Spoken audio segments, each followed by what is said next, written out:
18 Americans die each day while awaiting an organ transplant. So this month, one Los Angeles DJ decided to step in and help. As Lee Cowan reports, it was a teaching moment for him and his listeners. All this week on K-Rock. Kevin and Bean. Kevin and Bean Show at 9:38. California's morning drive sensation. Now, new music, here's Matt and Kim. Let's go. The DJs, Kevin Ryder and Gene Bean Baxter, are as well known for their alternative music as their on-air antics. You wouldn't go see Lincoln? I think it looks amazing. Imagine how disappointed Kevin is going to be if he goes to see that movie and realizes there's no vampires in it. Just go see it. Why does Kevin hate Lincoln? So no wonder commuters nearly slammed on their brakes this month when Bean suddenly turned serious. I have decided to help a friend out by donating a kidney. Bean donating a kidney? Even Kevin was shocked. What he's doing is, you know, more than I would do. He's a better man than I am. In the days that followed, Bean's generosity became the source of endless jokes. This kidney should go in the Hall of Fame. If there's a hall for famous kidneys, this has to be the most famous kidney, right? I just tried to do my part, buddy. Come on.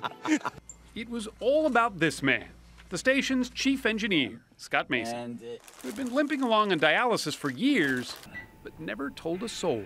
I didn't want anybody to think that I was less capable than anybody else at work. He's moving kind of slow, didn't look that great. And I thought, whoa, what's going on? You got to lay off the crack. What's happening? Scott, it turns out, was on a waiting list for a kidney transplant. But he told Bean it could take as long as 8 years.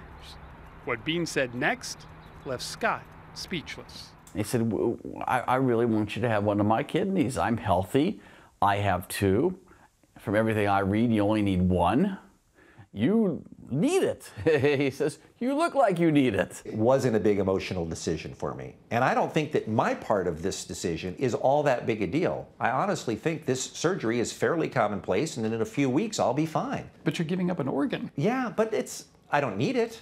I mean, I have 2. Look, I'm not the one who has to do the hard work. All I have to do is go to sleep.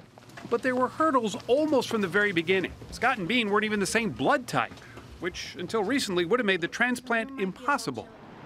But a process pioneered at Cedars-Sinai Medical Center tricked Scott's body into accepting Bean's kidney. If they have pre-existing antibodies in their bloodstream that might attack the organ, to get rid of those, makes this unrelated donation highly successful.